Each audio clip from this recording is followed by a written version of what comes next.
আসসালামু আলাইকুম ওয়া রাহমাতুল্লাহি ওয়া বারাকাতুহু। নাহমাদুহু ওয়া নুসাল্লি আলা রাসূলিহিল কারীম, আম্মা বা'দ। ফাআউযু বিল্লাহি মিনাশ শাইতানির রাজীম। বিসমিল্লাহির রাহমানির রাহিম। ইন্না আনজালনাহু ফি লাইলাতিল কদর ওয়া মা আদরাকা মা লাইলাতুল কদর লাইলাতুল কদরি খায়রুম মিন আলফি শাহর। সাদাকাল্লাহুল আযীম। দূরের কাছে দেশের ও প্রবাসের যারা যেখান থেকে যুক্ত হয়েছেন RTVর নিয়মিত আয়োজন প্রাণ নিবেদিত প্রশ্ন করুন অনুষ্ঠানে আপনাদের মাহে রমাদানের শেষ দশকের শুভেচ্ছা জানাচ্ছি। আমি আব্দুল লতিফ সোহাগ গাজী। প্রিয় দর্শক, আজও আপনাদের করা প্রশ্নের উত্তর দেওয়ার জন্য আমরা স্টুডিওতে আমন্ত্রণ জানিয়েছি বিশিষ্ট ইসলামিক চিন্তাবিদ, গবেষক, মিডিয়া ব্যক্তিত্ব, আপনার আমার সকলের সুপরিচিত মুখ, বাংলাদেশ ইমাম সমিতি ও মিডিয়া স্কলার্স ফোরামের সম্মানিত সভাপতি আলহাজ হজরতে মাওলানা লুৎফর রহমান হাফিজাহুল্লাহ। আসসালামু আলাইকুম ওয়া রাহমাতুল্লাহ। ওয়ালাইকুম আসসালাম ওয়া রাহমাতুল্লাহি ওয়া বারাকাতুহু। কেমন আছেন? আলহামদুলিল্লাহি রাব্বিল আলামিন, ভালো আছি আলহামদুলিল্লাহ। আলহামদুলিল্লাহ। প্রিয় দর্শক, আজকের মেহমানের সাথে আমরা পরিচয় হলাম। আজকের আলোচ্য বিষয় আমরা রেখেছি দুটি বিষয় নিয়ে আলোচনা করতে চাই। একটি হলো কদর, লাইলাতুল কদর নিয়ে আমরা আলোচনা করব, এবং একই সাথে ইতিকাফ। এই বিষয় দুটির উপরে আপনার প্রশ্ন রাখুন, এবং একই সাথে টিভি স্ক্রিনে একটি ফোন নাম্বার দেখছেন, সেই নম্বরে ফোন করে জীবন ঘনিষ্ঠ নানা ধরনের প্রশ্নগুলো করতে পারেন ইনশাল্লাহ। সেই সাথে RTV ফেসবুক পেজ ও RTV ইসলামিক শো দুটি পেজেই সরাসরি সম্প্রচার করা হচ্ছে, সেখানে কমেন্টে আপনাদের পছন্দের প্রশ্নটি লিখতে পারেন। আমরা কোরআন, সুন্নাহ এবং বিজ্ঞান ভিত্তিক আপনাদের করা প্রশ্নের উত্তর দেব ইনশাআল্লাহ। জি, আলহামদুলিল্লাহ, রব্বে কারিমের কাছে শুকরিয়া আদায় করছি যিনি আমাদেরকে শেষ দশকে উপনীত করেছেন। এই সময় নবী করিম সাল্লাল্লাহু আলাইহি ওয়াসাল্লাম এই ইতিকাফের বিষয়টি যেমন গুরুত্বের সাথে আমাদেরকে বলেছেন, এবং একই সাথে তিনি কিন্তু লাইলাতুল কদরের সম্পর্কেও আমাদেরকে বলেছেন, এবং এই দশকে তিনি অন্বেষণের পদ্ধতিগুলো আমাদেরকে শিখিয়ে দিয়েছেন। আপনার থেকে জানতে চাই কিভাবে এই লাইলাতুল কদরকে আমরা অন্বেষণ করব। কোরআন এই বিষয়ে বক্তব্য কী দিয়েছেন, নবী করিম সাল্লাল্লাহু আলাইহি ওয়াসাল্লাম কীভাবে এটাকে আমল করেছেন, এবং সাহাবাদের আমলটা কেমন ছিল? বিসমিল্লাহি ওয়াসসালাতু ওয়াসসালামু আলা রাসূলিল্লাহ, আম্মা বা'দ। ধন্যবাদ আপনাকে। লাইলাতুল কদর, ইতিকাফ এবং পবিত্র মাহে রমাদানের শেষের দশক জি, এত বড় গুরুত্বপূর্ণ এই জন্য যে রাসূলুল্লাহ সাল্লাল্লাহু আলাইহি ওয়াসাল্লাম তিনি মাজা কাপড় বেঁধে তিনি কাজ করতেন। এর মানে হচ্ছে একজন মানুষ আইট গেট দিয়ে কাজ করতে হলে যেমন বেল্ট পরলে, তারপরে আরও অনেক ধরনের কাপড় টুপুর পরলে মাজাটা একটু অন্যরকম, একটা প্রস্তুতির একটা মানে উদাহরণ বুঝিয়েছেন। নবীজি নিজে এটা করতেন এবং পরিবার পরিজন সবাইকে সচেতন করতেন এবং বলতেন জাগো, ওঠো, দাঁড়াও, এই শব্দগুলি ব্যবহার করতেন। তাড়াতাড়ি নামাজে যাও, তাড়াতাড়ি সব এই ইবাদত বন্দিগির মশগুল থাকার জন্য তিনি এক ধরনের পাগল প্রায় যেটাকে বুঝে এরকম খুব পেরেশানি হতেন। আর সাহাবা আজমাইনদেরকে ঠিক তাই শিখিয়েছেন, কারণ এই শেষের দশকে রয়েছে লাইলাতুল কদর, আর এখানে রয়েছে সাধারণত আমরা এতেকাফ করি। রাসূলুল্লাহ সাল্লাল্লাহু আলাইহি ওয়াসাল্লাম তিনি হিজরতের পরে কখনোই এতেকাফ তিনি আর এই কাজ তিনি কখনো ছেড়ে দেননি। আপনি দেখেন যে নবীজি অনেক নফল কাজ অনেক সময় করেছেন, অনেক সময় করেননি। হ্যাঁ, কিন্তু এই এতেকাফের মতন গুরুত্বপূর্ণ আমল রাসূলুল্লাহ সাল্লাল্লাহু আলাইহি ওয়াসাল্লাম তিনি করেছেন, এবং তিনি কান রাসূলুল্লাহ সাল্লাল্লাহু আলাইহি ওয়াসাল্লাম এতেকাফুল আখিরি মিন রমাদান, রমাদানের শেষ দশকে তিনি আমলটি করতে বলেছেন, করেছেন, এবং এটা এজন্য করেছেন যে লাইলাতুল কদর ওই এতেকাফ যিনি পালন করবেন তার জন্য পাওয়াটা খুব সহজ। লাইলাতুল কদরটা এমন একটি রজনী, যে রজনী সম্পর্কে আল্লাহ রাব্বুল আলামিন নিজে কোরআন কারীমের মধ্যে ব্যাখ্যা দিয়েছেন। এক জায়গায় বলেছে ইন্না আনজালনাহু ফি লাইলাতিন মুবারাকাহ, আর সূরা কদরের মধ্যে বলা হয়েছে লাইলাতুল কদরি খায়রুম মিন আলফি শাহরিন। এইটা কোনো ধরনের কোনো ব্যাখ্যামূলক কোনো কথা না, ডাইরেক্ট আল্লাহ পাকের মেসেজটা হলো এই রাতটি হচ্ছে হাজারো মাসের চেয়ে উত্তম। তো হাজারো মাসের চেয়ে উত্তম, এটা তো চারটিখানি কথা না। এবং আল্লাহ নিজেই বলছেন তানাজ্জালুল মালাইকাতু ওয়ার রূহু ফিহা বিইজনি রাব্বিহিম মিন কুল্লি আমরিন সালাম।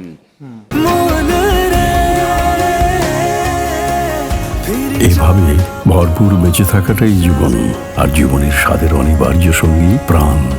এই রাতে জিবরাইল আলাইহিস সালাতু ওয়াস সালামের নেতৃত্বে তার নেতৃত্বে অসংখ্য ফেরেশতারা আসেন জমিনের উপরে, এসে মানুষের দ্বারে দ্বারে বলেন সালাম সালাম। এর অর্থ হচ্ছে তোমাদের উপর আল্লাহ শান্তি বর্ষিত হোক। কে শান্তি চাও সে জাগ্রত হও, হ্যাঁ, কে ক্ষমা চাও সে দাঁড়িয়ে আল্লাহর কাছে বলো। এবং আল্লাহ রাব্বুল আলামিন তিনি প্রত্যেক রজনীতি মূলত তিনি ফার্স্ট আকাশ বা চতুর্থ আকাশে এসে মানুষকে আহ্বান করেন, জিজ্ঞাসা করেন, দেখেন। এই রাতে স্পেশাল। এটা স্পেশাল। এই রাতে আপনার থেকে জানতে চাই, এই রাতটি আমাদের সমাজে একটা প্রচলিত ধারণা রয়েছে যে শুধু কেবলমাত্র 27শে রজনীতে আমরা এটাকে অন্বেষণ করি। এটা প্রক্রিয়াটা কি, কিভাবে আমরা অন্বেষণ করব? এই প্রক্রিয়াটা যারা একেবারে 27শে কদরের উপরে নির্ভরশীল হয়ে থাকেন তাদের জন্য বিশেষ ভুল। ভুলটা হলো এই যে 27শে কদরের রজনীতে যে 27শে রাত্রে যে কদরটা হবে এ ব্যাপারে শতভাগ কোনো গ্যারান্টি নেই। তবে প্রখ্যাত সাহাবীদের বিভিন্ন উক্তি রয়েছে, তাদের মতামত রয়েছে, তাদের একটা স্টাডি রয়েছেন। এটাকে আমরা শ্রদ্ধা করি, স্মরণ করি, পালন করি। বাট এইটা সর্বসম্মতিক্রমে এটা কোনো সিদ্ধান্ত না যে 27শে 26শে রমজান দিবগত রাত্রে কদর হবে। এই ব্যাপারটি কোনো সাহাবা আজমাইন বা রসুল আকরাম সাল্লাল্লাহু আলাইহি সাল্লাম সুনিশ্চিতভাবে বলেন না। তবে কী বলেছেন? নবীজি সাল্লাল্লাহু আলাইহি সাল্লাম বলেছেন যে রমজান মাসের তিনি ফার্স্টে বলেছেন গোটা রমজান, এরপরে বলেছেন তিনি রমজানের শেষের দশকে, এরপরে তিনি বলেছেন রমজানের শেষের দশকের বেজোর রজনীতে তিনি বলেছেন। তো আমরা শেষের দশকটাকে আমরা ইন্ডিকেট করতে পারি। এরপরেও আমরা যদি মনে করি যে না এটা আমাদের জন্য একটু কষ্টকর হয়, তাহলে আমরা অন্তত এটা সহি শুদ্ধ যে শেষের দশকের বেজোড় রজনীগুলিতে আমরা অন্বেষণ করব। কিন্তু আমাদের সমাজে আমরা দেখছি যে সরকার একটা ছুটি দিয়েছেন 27শে রজনী। আপনার পরামর্শ থাকবে কিনা শেষ দশকেই যদি একটা ব্যবস্থা করা হতো? কেন ওখানে ইন্ডিভিজুয়াল শুধু যদি 27টা করে দিই, তাহলে সাধারণ কিছু মানুষ ওই 27কে মনে করেই সেই দিন রাতকে অন্বেষণ করেন। এটা হচ্ছে আমাদের দেশের জন্য একটা পলিসি, রাষ্ট্রীয় পলিসি। আচ্ছা, এই রাষ্ট্রীয় পলিসি কিন্তু পৃথিবীর অন্য কোনো দেশে নেই। আচ্ছা, যে 27শে কদরের দিন বন্ধ রাখে, তারা এই কদর উপলক্ষে বন্ধ কোনো রাখে না, তারা নর্মালি ঈদ হিসেবে দিয়ে দেয়। আচ্ছা, আচ্ছা, কারণ এটা রাখার অধিকার এখতিয়ার কোনো ইসলামী সরকারেরও নাই। আচ্ছা, গভর্নমেন্টের এই কেন নেই? যে 27শে কদর যেমনি হবে এটা তো সুনিশ্চিত আপনি না, এটা তো কিভাবে আপনি দেন?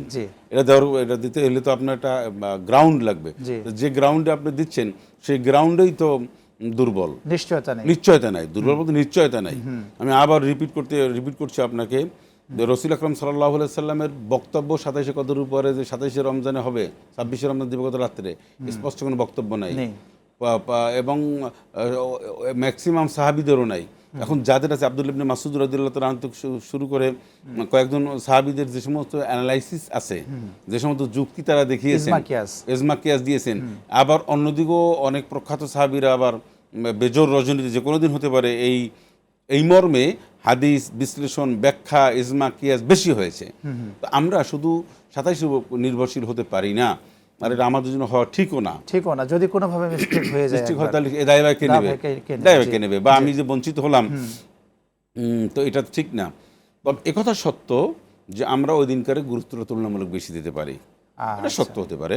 যে দর্শক যুক্ত হয়েছে, চমৎকার আলোচনায় আছি। আসসালামু আলাইকুম প্রিয় দর্শক, কে কোথা থেকে যুক্ত হয়েছেন নাম বলে প্রশ্ন করুন। আসসালামু আলাইকুম।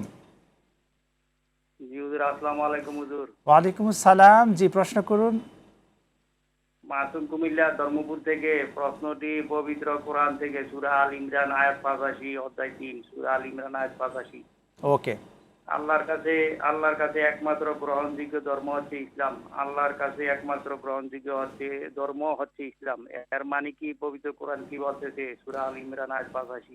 ওকে, আপনি থাকুন আমাদের সাথে। খুব চমৎকার একটি প্রশ্ন করেছেন। আপনার প্রশ্নের উত্তর জানার জন্য আপনাকে অপেক্ষায় থাকতে হবে। একটি বিরতির পর এসে আপনার প্রশ্নের উত্তর আমরা দেব ইনশাআল্লাহ। প্রিয় দর্শক, আপনারা দেখছেন RTV নিয়মিত আয়োজন প্রাণ নিবেদিত প্রশ্ন করুন অনুষ্ঠান। সময় হয়ে গেল একটি বিরতির, বার ফিরছি একটু পরে ইনশাআল্লাহ।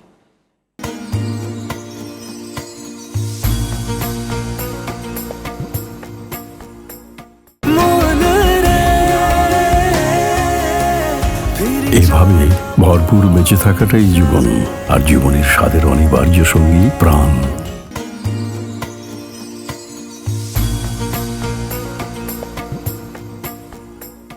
দর্শক, বিরতির পর ফিরে এলাম আপনাদের প্রিয় অনুষ্ঠানে। আপনারা দেখছেন RTV নিয়মিত আয়োজন প্রাণ নিবেদিত প্রশ্ন করুন অনুষ্ঠান। আজকের অনুষ্ঠানে আলোচনায় আছেন ডক্টর লুৎফর রহমান হাফিজাহুল্লাহ।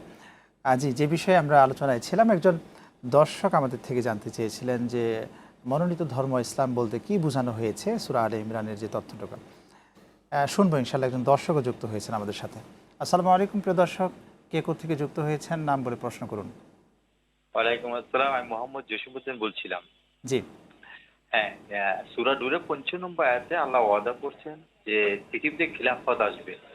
আসলে এটা কতটুকু মানে এই পরিস্থিতি হয়েছে কিনা একটু জানতে চাচ্ছিলাম একটু মহাজার কাছে।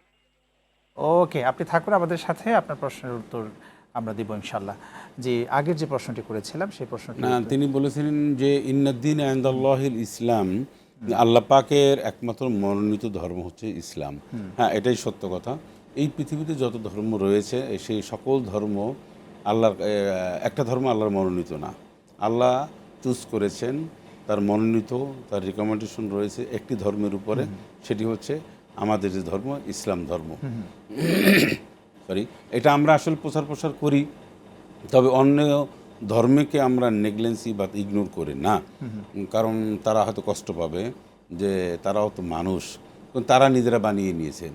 তাদের ধর্মের ইতিহাস হচ্ছে তাদের গুরুদেব, তাদের প্রভৃতি যারা রয়েছে তারা এই ধর্ম আবিষ্কার করেছেন।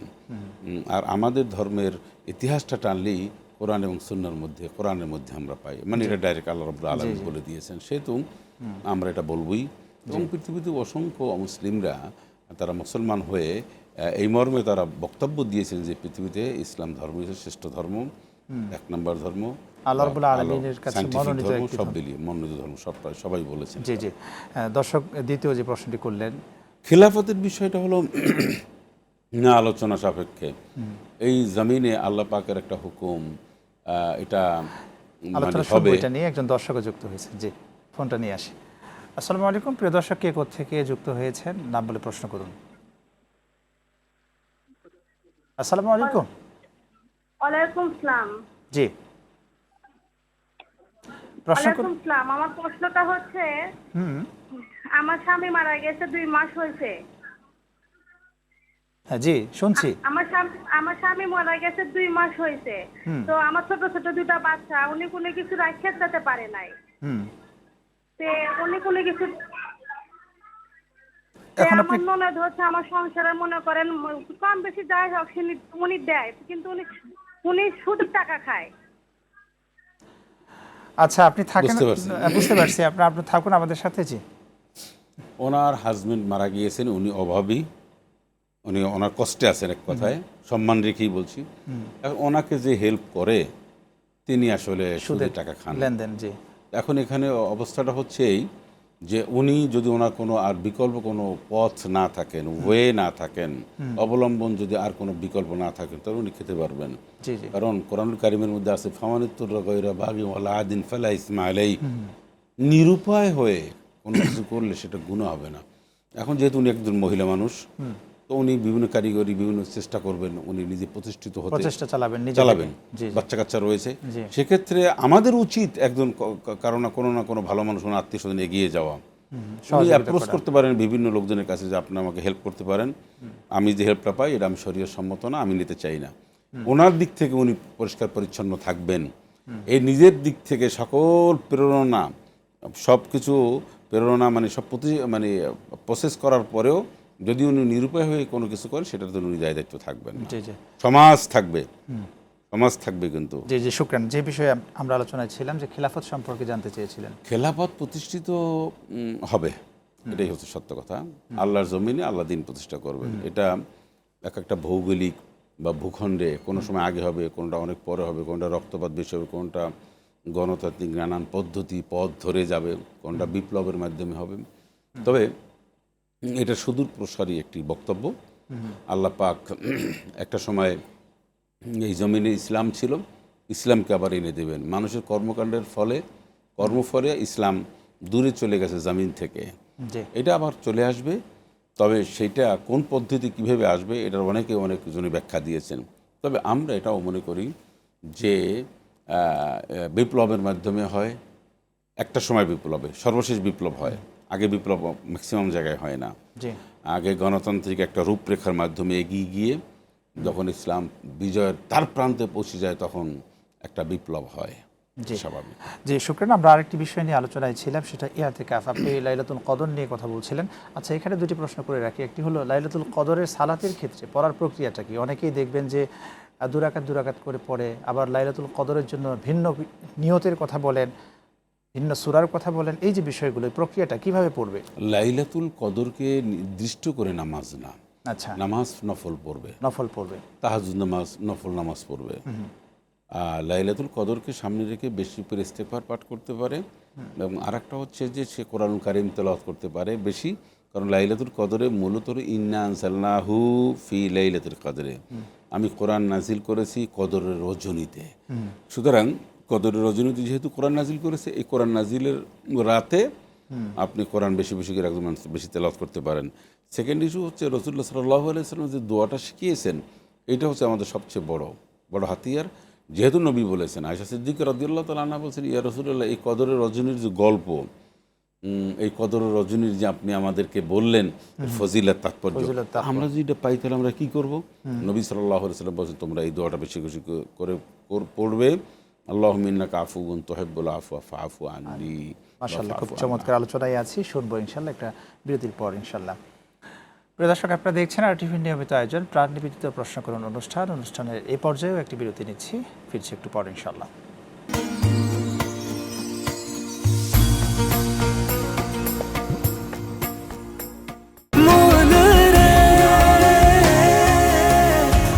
এভাবে ভরপুর বেঁচে থাকাটাই জীবন, আর জীবনের স্বাদের অনিবার্য সঙ্গী প্রাণ।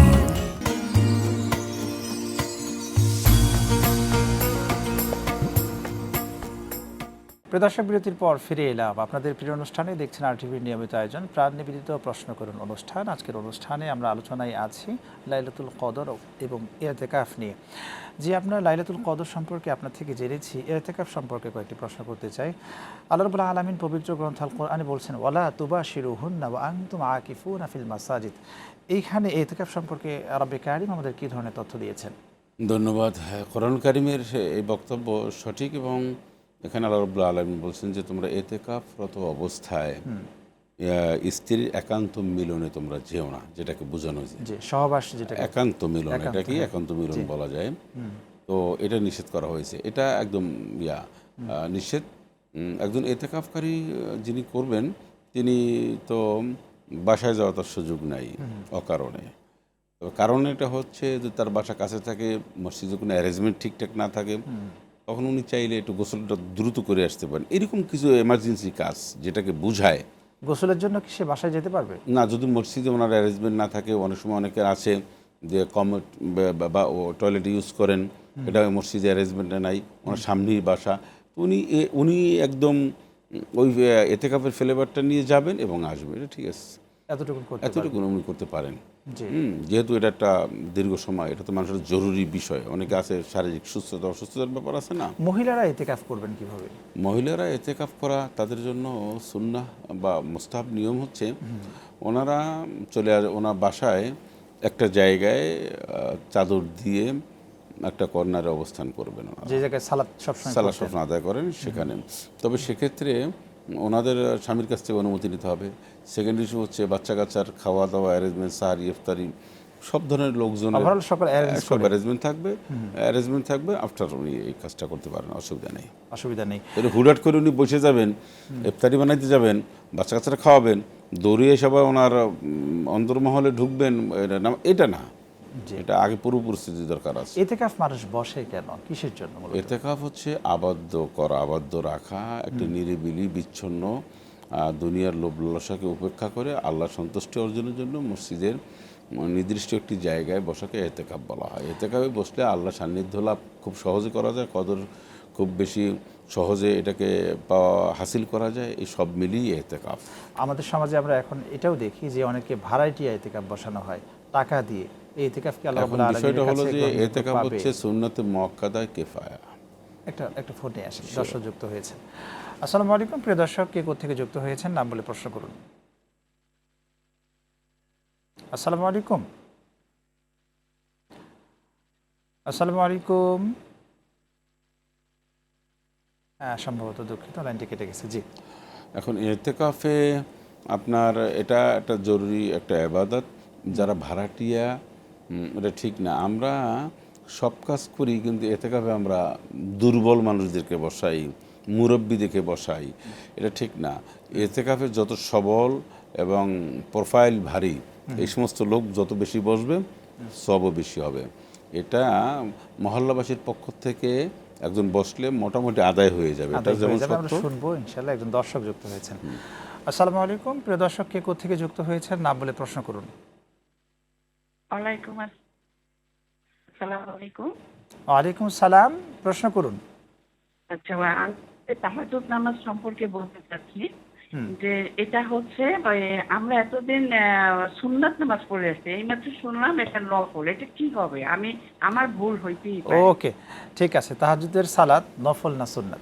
আচ্ছা, নফল আর সুন্নার মধ্যে অনেক নফল এবং সুন্নতের মধ্যে কি পার্থক্য? আপনি এটা সুন্নত বলতে পারেন, যেহেতু রাসূলুল্লাহ সাল্লাল্লাহু আলাইহি ওয়াসাল্লাম করেছেন, পড়েছেন, ওনার কাজ ছিল এটা। কাজ ছিল এটা সুন্নাহ হিসাবে। আর কোরআনুল কারীমের মধ্যে বলা হয়েছে ওমিনাল লাইলি ফাতাহাজ্জাদ বিহি নাফিলাতাল লাক, আপনার জন্য এটা অতিরিক্ত করে দেওয়া হলো, অ্যাডিশনাল। অতএব আপনি এইখানে নফল নিয়ত করলে বা সুন্নাহ নিয়ত করলে কোনো সমস্যা নেই। তার মানে ওনার এখানে- ভয় নেই, ওনার না, না, না, সালাত না, হয়ে কোনো গেছে। ভয় নেই। এটা নফল বলতে অনেক অনেক সুন্নাহকে আমরা নফল করি। জি, আমরা এই উত্তর পেয়েছি। আরেকটি বিষয় যদি বলতেন যে এতেকাফরত অবস্থায় একজন মানুষ 24 আওয়ার মসজিদের মধ্যে আবদ্ধের একটা পরিকল্পনা গ্রহণ করেই যান, সেখানে কি প্রক্রিয়ায় কি কাজগুলো কিভাবে উনি করবেন সম্পাদন, যদি বলতেন আপনি। এতেকাফরত অবস্থায় তিনি আল্লাহ সন্তুষ্টি অর্জনের জন্য যে সমস্ত ইবাদত বন্দি করা দরকার সেটা উনি করবেন। এটা হলো মেয়ে। এক হচ্ছে 5 ওয়াক্ত সালাত ওখানে না, পাচ্ছেন। 5 ওয়াক্ত সালাত পাচ্ছেন, কোরআন হাদিস চর্চা করছেন, কোরআন হাদিস পড়াইতে পারবেন, তাফসির করতে পারবেন, তাফসিরের মাজলিস উনি করতে পারবেন, কোনো সমস্যা নাই। জি, অনেকে কিন্তু প্রশ্ন করেন যে আমি এতেকাফ থাকা অবস্থায় কোরআনুল কারীমের তেলাওয়াত মানুষকে শুনাইতে পারবো কিনা, বা মানুষকে পড়াইতে পারবো কিনা, বা তাফসিরের একটা দাস দিতে পারবো দাস না, দিতে হাদিস পারবো দাস কিনা। দিতে পারবো কিনা, এগুলো অনেক জিজ্ঞেস করেন। হ্যাঁ, সবটাই পারবেন উনি। ইভেন মসজিদে যে সমস্ত মাকতাব রয়েছে বা মানুষ যারা এসে শিখতে চায়, আপনি পড়ছেন এতেকাফে, এখন 20 জন লোক মনে হুজুর আমরা তো কোরআন কারীম তেলাওয়াত শিখবো, বাহিরের লোক হতে পারে, এতেকাফের রত, আপনি সব পারবেন। উনি যদি ব্যবসায়ী হন বা হচ্ছে স্কুলে কোনো একটা দায়িত্বশীল হন, ওনার কাছে ফোন থাকে, অনেকে ফোন দিবেন, কথা বলবেন, এই যে বিষয়গুলো না, রয়েছে। এই বিষয়গুলি যথাসম্ভব এড়িয়ে চলবেন। তবে উনি দায়িত্বশীল হন, যেমন উনি এতেকাফে 10 দিন বসছেন, এখন অনেক অফিসিয়াল যে একটা সিগনেচার রয়েছে, বেতনের ব্যাপার রয়েছে, ছুটি সেটার ব্যাপার রয়েছে, ইমার্জেন্সি দুই একটা ওনার ডিসিশন লাগে যেটি আগে উনি দিতে পারেন না, এগুলি কিন্তু পারেন, এগুলি ইমার্জেন্সি কাজগুলি পারেন, এগুলো শুকরান, হাদিসের অসংখ্য ব্যাপার আছে। ধন্যবাদ, খুব চমৎকার আলোচনা করেছেন আপনি, মাশাআল্লাহ। প্রিয় দর্শক, আমরা আলোচনায় ছিলাম লাইলাতুল কদর ও এতেকাফ নিয়ে। রমাদানের শেষ দশকে রব্বে কারিম যেন আমাদেরকে লাইলাতুল কদর অন্বেষণ করার তৌফিক দান করে দিন, আমিন। আজ এই পর্যন্ত, আগামী দিন ঠিক একই সময়ে আপনাদের এই চমৎকার আয়োজনে যুক্ত হবার আমন্ত্রণ জানিয়ে বিদায় নিচ্ছি। রব্বে কারিম আমাদের ভালো রাখুন, সুস্থ রাখুন, নিরাপদে। আল্লাহ হাফেজ। আসসালামু আলাইকুম ওয়া রাহমাতুল্লাহ।